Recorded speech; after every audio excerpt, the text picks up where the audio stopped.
Hello viewers. आज की class में हम रोल्स थ्योरम से रिलेटेड एक इम्पॉर्टेंट प्रॉब्लम सॉल्व करेंगे। ठीक, तो यहाँ पर हमारे पास जो प्रॉब्लम है वो है verify Rolle's theorem for the function f of x is equal to e raise to 1 minus x square on the interval -1 to 1, right. तो यहाँ पर हमारे पास जो इंटरवल है वो -1 से 1 के बीच में है, राइट। अब हम जानते हैं कि किसी फंक्शन के लिए जो रोल्स थ्योरम है उसके लिए 3 कंडीशंस को सेटिस्फाई होना पड़ता है। ठीक है, तो हम इस फंक्शन के लिए एक एक कर हम जो कंडीशंस हैं उनको सेटिस्फाई करेंगे। ठीक, तो यहाँ पर हमारे पास जो फंक्शन है वो है एक्सपोनेंशियल फंक्शन, राइट। तो सबसे पहली कंडीशन जो होती है वो ये है कि इस फंक्शन को कॉन्टिन्यूअस होना चाहिए। ठीक है, तो F x should be continuous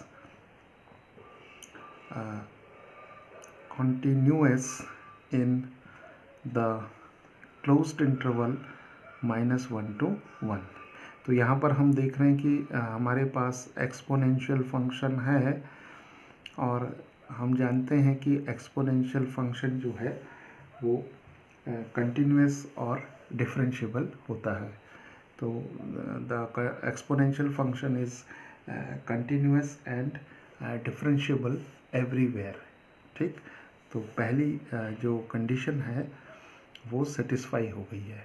now जो सेकंड कंडीशन है वो ये है कि एफ एक्स जो है वो डिफरेंशिएबल होना चाहिए। ठीक, F x should be differentiable in the open interval -1 to 1। और हम जानते हैं कि जो एक्सपोनेंशियल फंक्शन है वो डिफरेंशिएबल होता है। तो यहाँ पर जो डेरिवेटिव होगा एफ प्राइम ऑफ एक्स वो हो जाएगा, इसको डिफरेंशिएट करेंगे तो हमें मिलेगा ई की पावर 1 माइनस एक्स स्क्वायर, क्योंकि derivative of the exponential function is the function itself, right. So e की पावर -1 माइनस एक्स स्क्वायर और चेन रूल से 1 माइनस एक्स स्क्वायर का डेरिवेटिव हो जाएगा 0 माइनस 2x। तो हमारे पास डेरिवेटिव आ जाएगा -2x e raise to 1 minus x square. ठीक, और जो थर्ड कंडीशन है वो कंडीशन है कि f of a should be equal to f of b। तो यहाँ पर जो पॉइंट a है वो है -1 और b जो है वो 1 है। तो f ऑफ -1 हो जाएगा हमारा ई रेज टू 1 माइनस 1 का स्क्वायर। तो ये आ जाएगा ई की पावर 1 माइनस 1 ई की पावर 0 दैट इज़ 1। और f ऑफ 1 आ जाएगा हमारे पास e raise to 1 minus 1 square that is e raise to 1 minus 1 e raise to 0 that is 1। तो ये दोनों सेम आ गए। ठीक है, तो f of -1 is equal to f of 1। तो अब हमने यहाँ क्या देखा कि जो रोल्स थ्योरम की तीनों कंडीशंस हैं वो यहाँ पर सेटिस्फाई हो रही हैं। तो हम क्या कंक्लूजन निकालेंगे कि देयर मस्ट एग्जिस्ट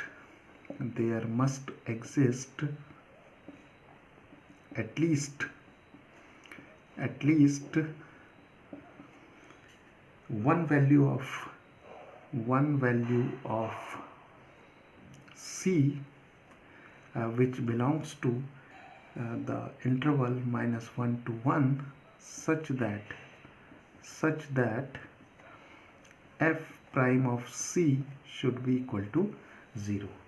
इसका मतलब कि जब रोल्स थ्योरम में कोई भी फंक्शन तीनों कंडीशंस को सेटिस्फाई कर देता है किसी इंटरवल के लिए, तो उस इंटरवल के बीच में कम से कम एक वैल्यू ऐसी मिलेगी हमें जो कि सी होगी, जहाँ पर डेरिवेटिव ज़ीरो होना चाहिए। डेरिवेटिव ज़ीरो होने का मतलब कि जो स्लोप है, स्लोप जो होगा टेंजेंट का वो जीरो होना चाहिए।